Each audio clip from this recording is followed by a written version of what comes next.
পূর্ব মেদিনীপুর জেলার এগরা বিধানসভার সরিষা থেকে মিরগোদা পর্যন্ত রাস্তা বেহাল। প্রায় 6 কিলোমিটার রাস্তার অবস্থা বৃষ্টিতে আরও খারাপ হয়েছে। খানাখন্দে ভরে গেছে রাস্তা, ফলে চরম সমস্যায় পড়েছেন স্থানীয় বাসিন্দারা। প্রতিদিন দুর্ঘটনা ঘটছে। স্কুল ছাত্রী, অফিস যাত্রী, এমনকি গুরুতর রোগীরাও রাস্তায় পড়ে আহত হচ্ছে। পরিস্থিতি এমন যে রাতে অ্যাম্বুলেন্স ডাকলেও কেউ আসতে চায় না। দোলনায় করে রোগী নিয়ে যেতে হয় বলেই দাবি স্থানীয়দের।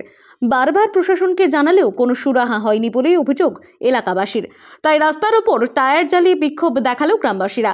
রাস্তা সংস্কার না হলে 2026 সালের বিধানসভা নির্বাচনের ভোট বয়কট করার হুঁশিয়ারি দেয় বিক্ষোভকারীরা। খুব ভালোই লাগলো, ওনারা একটা সত্যি কথা বলেছেন যে কন্ট্রাক্টর পালিয়ে গেছে।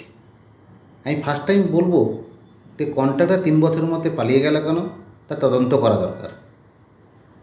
আমি আবার রিকোয়েস্ট করব বিধায়ক সাহেবকে তথা এগরা 1 নম্বর পঞ্চায়েত সমিতি সহসভাপতিকে, রাস্তাটা দুটো রাস্তা দেখুন, যাতে এই বছরের জন্য ব্যর্থ মোরাম করে যাতে সাধারণ মানুষ যেতে পারে তা ব্যবস্থা করতে।